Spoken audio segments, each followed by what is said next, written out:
Well, hello everyone, I'm Daft Browner, and welcome to my review on Kirby and the Rainbow Paintbrush, which you can get on the Wii U. You can download it via Virtual Console, or you can get it in the shops. It is entirely your shout.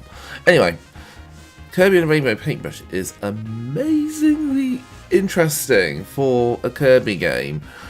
It's kind of a sequel to Kirby Canvas Curse, which was released on the DS. And one thing I've got to say about this game, which is striking from the get-go, is the graphic style. It's Wallace and Gromit meets Kirby, effectively. Now, at the moment, I'm going through the various menus, because you can do a bit. I mean, you have the figurines, which you were looking at just now. I showed you that to showcase the graphics. The sometimes with dancing Kirby. Look at him, just does it so cute.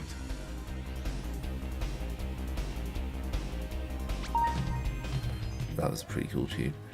You've also got a challenge mode as well, which adds a bit of variety.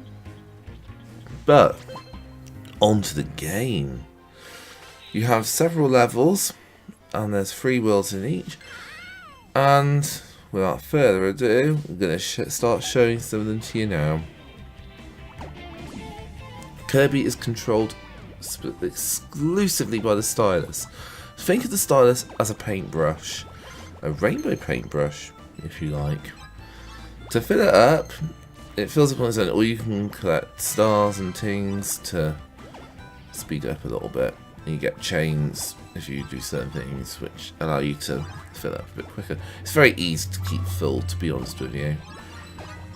And you can guide Kirby, and that can lead to stars being unlocked, that sort of thing. And the stylus reacts really well. The system itself, it does work and translate quite well over to the big screen. I'm not gonna lie, it's very responsive. You have moves like the Star Dash as well, which allow you to just tunnel through things like that, which is pretty cool. You just hold the stylus, make sure you're on the stars and such like. And you can also use the stylus to clear a path for Kirby as well, as you're seeing here. But Kirby is trapped in ball form, as per the game's plot. So like I said, it is very similar to Canvas Curse in that regard. And not only that, but there are boss battles. I mean, you got Wispy Woods, who's an old mainstay of the Kirby series, as those of you who have played Kirby full well know. The bosses, I think, are one of the big highlights of the game, because they do encourage you to think. They do keep you on your feet, because you're constantly using the stylus to do that, to attack and such like. And also, like you can see with old Wispy Woods, it's very difficult to, like, sometimes if you're not careful, one false move and you're buggered. But it's still a Kirby game, and it's still pretty straightforward once you get the hang of it, as you can see.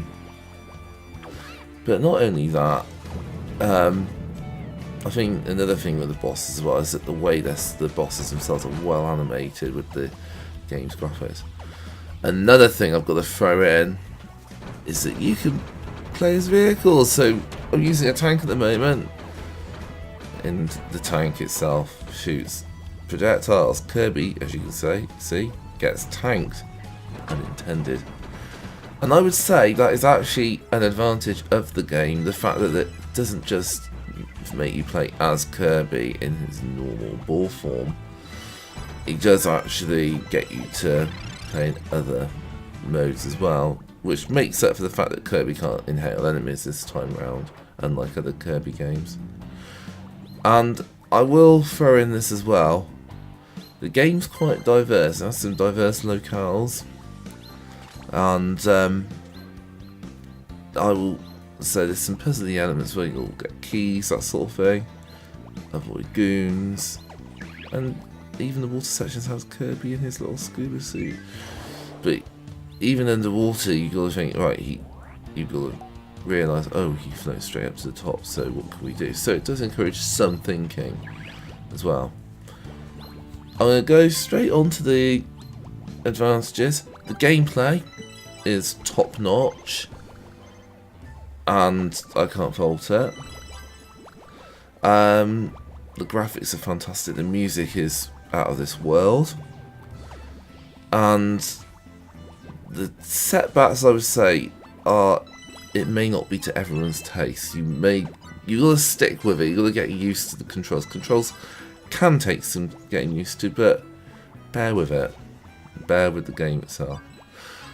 Another thing I've got to say is that it does feel a bit too short. It would have been nice if it was a bit longer. But that being said, it's not a bad game. You know, it's something out there for people who want something a bit different from Kirby, rather than just run across platforms left and right and inhale and repeat.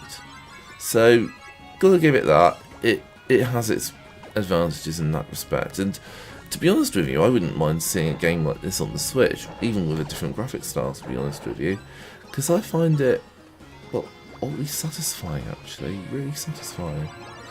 Or that might just be me, I don't know. Don't know what your thoughts are. Let me know what you think if you've played the game yourself, and let me know your opinions.